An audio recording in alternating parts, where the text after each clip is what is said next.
салом дӯстон, Роналдо дар Арабистони Саудӣ имконияти ба даст овардани аввалин ҷоизаро аз даст дод. Ал-Наср дар бозии даври нимниҳоии Суперҷоми Арабистон бар зидди Ал-Иттиҳод рақобат кард.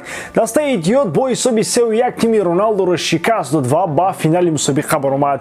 Дар ду бозии расмӣ Криштиану дар ҳисобаш ягон гол ва ассист надорад. Ӯ ба Ал-Наср гузашт ва ҳамдастааш Талиска аз ҳисоби ӯ машҳур шуда истодааст. Имрӯз мо аз рӯйдодҳои муҳими ин бозӣ гуфта дигар хабарҳои муҳимро аз матбуоти варзиши ҷаҳон бо шаҳри худамон пешниҳоди шумо мекунем. Умед дорем ки то охир видеоро тамошо мекунед ва лайкам мемонед.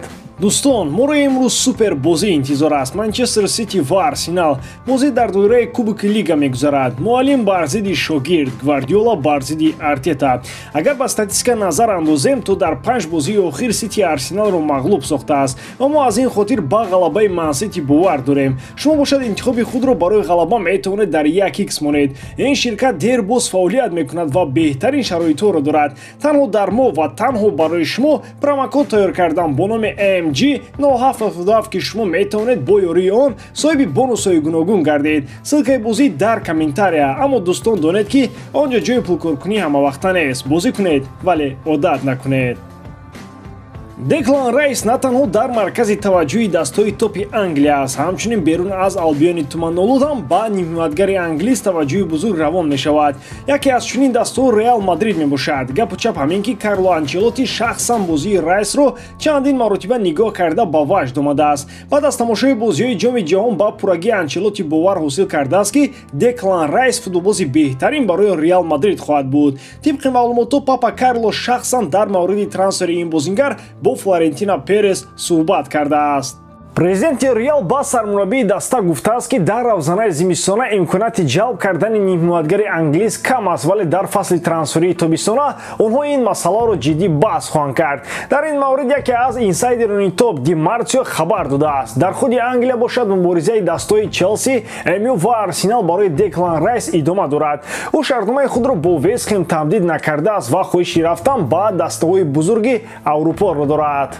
Футболбозони Эвертон яке паси дигаре мехоҳанд аз даста гурезанд. Яке аз футболбозони ҷавони даста Энтони Гордон аллакай рӯзи чорум ҳамроҳ бо дастаи шаҳри Ливерпул машқ накарда истодааст. Ӯ мехоҳад ба дастаи Ньюкасл гузарад. Клуби Ньюкасл ҳам зид нест то ин футболбозро ба сафи худ ҷалб кунад. Вале Эвертон нархи гаронро ба ин бозингар мондааст. Гап сари 60 миллион евро мерояд ки онро Ньюкасл барои футболбози 21 сола пардохт кардани нест. Гуфтушунидҳо байни дастҳо ҳастанд, вале Гордон аз онҳо умуман розӣ нест, чунки бо суръати хеле паст давом доранд. Дастаи Мерсайди арзиши Энтониро боз арзонтар кард. Акнун Эвертон омодааст ки Гордонро бо нархи 40 миллион евро фурӯшад.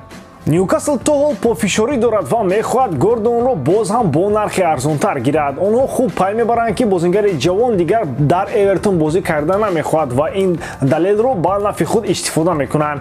Рафтори худи Гордонро метавон ба ҳар шакл баҳо дод. Аз як тараф ӯ дастаи худро дар ҳоли афтиш аст, партофта рафта нест. Аз ҷониби дигар Гордон танҳо 21 сол дорад ва фикри ояндаи худ ва карьерашро карда истодааст. Дар мавсими ҷории Премер Лига ин бозингар дар 16 бозӣ иштирок карда ба задани 3 гол даст ёфтааст. Дар ҳар бозие ки Роналдо гол намезанад, Талиска ин корро анҷом медиҳад ва дар боробари гуфтани нокомиҳои Роналдо ҳама аз натиҷаи бозӣ хотиррасон мешаванд. Натиҷаи бозиҳоро бошад Талиска ҳаллу фасл мекунад. Ӯ дар бозии якуми расмии Роналдо голи ғалабаоворро зад. Дар ин рақобат ягона голи футболбози бразилӣ ба дастаи Ал-Наср ягон кӯмакӣ нарасонд. Мухлисон дар Арабистон парвои онро надоранд ки Роналдо гол намезанад. Барои онҳо омаданаш ба бозӣ як ҷаҳон хурсандӣ аст. Мбаппе пентатрик кунад ҳам танҳо 7.5 бал барои бозӣ мегирад. Роналдо ба варзишгоҳ надаромада соҳиби 10 хол мешавад. Ба Роналдо тибқи шартномаи ӯ имкониятҳои бемаҳдуд доданд. Ӯ ҳатто метавонад сармураббиро иваз кунад. Агар натиҷаҳои инфиродии Роналдо бад шаванд, ӯ Гарсияро аз вазифа барканор карда мураббии хоси дилашро мемонад. Роналдо бо сабаби кадом гуноҳҳояш хейти зиёд карда мешавад. Танҳо дар ду бозии расмӣ дар Лигаи биёбонӣ гол назад. Тамом. Дигар ҳама пас заданашро оғоз мекунанд. Дар ин байн бисёриҳо боз мусоҳибаи пурсаду садои ӯро ба хотир меоранд ва мегӯянд ки карьераи Роналдо дар Ал-Наср ба таври зайл сурат мегирад. Сараввал ӯ бозии заиф нишон медиҳад. Баъдан аз кори сармураббӣ норозӣ мешавад ва пасон мусоҳиба дода мегӯяд ки чемпионати Арабистон барои кӯдакон, ман бояд аз ин ҷо равам.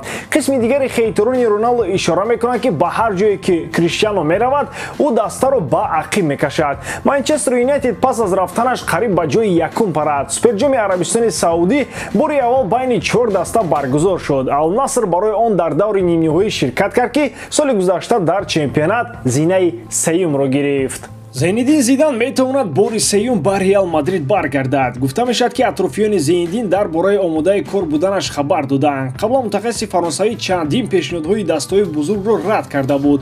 Ӯ мехост дар мунтахаби Фаронса кор кунад ва аммо Федератсияи футболи Фаронса сараввал нисбати ӯ бо гапҳои қабеҳ беэҳтиромӣ намуд ва дум он ки қарордоди Дидье Дешам бо мунтахаби Фаронса тамдид карда шуд. Зидан аз ин мондаву аз он ҳам монда шуд. Ба ҳар ҳол ӯ аз ягон ҷо ронда нашудааст. Реал Мадрид ягона маконе нест ки мутахассиси фаронсавӣ метавонад дар он кор кунад. Мунтахаби Фаронсаро аллакай ёдовар шудем. Ҳамчунин Зидан метавонад сармураббии дастаҳои Ювентус ва Марсел шавад. Медонам шумо дар бораи ПСЖ фикр кардед, аммо Зидан чун зодаи Марсел аст, фаъолияти ӯ дар сафи парижиё барои шаҳри Марсел хиёнати бузург хоҳад буд. Агар ин факторро як тараф монем, пас бояд гуфт ки ҳайати кунунии ПСЖ ки ситораборон аст, макони мувофиқ барои Зейнидин аст. ӯ барои дилхоҳ ситораи футбол авторитет мебошад.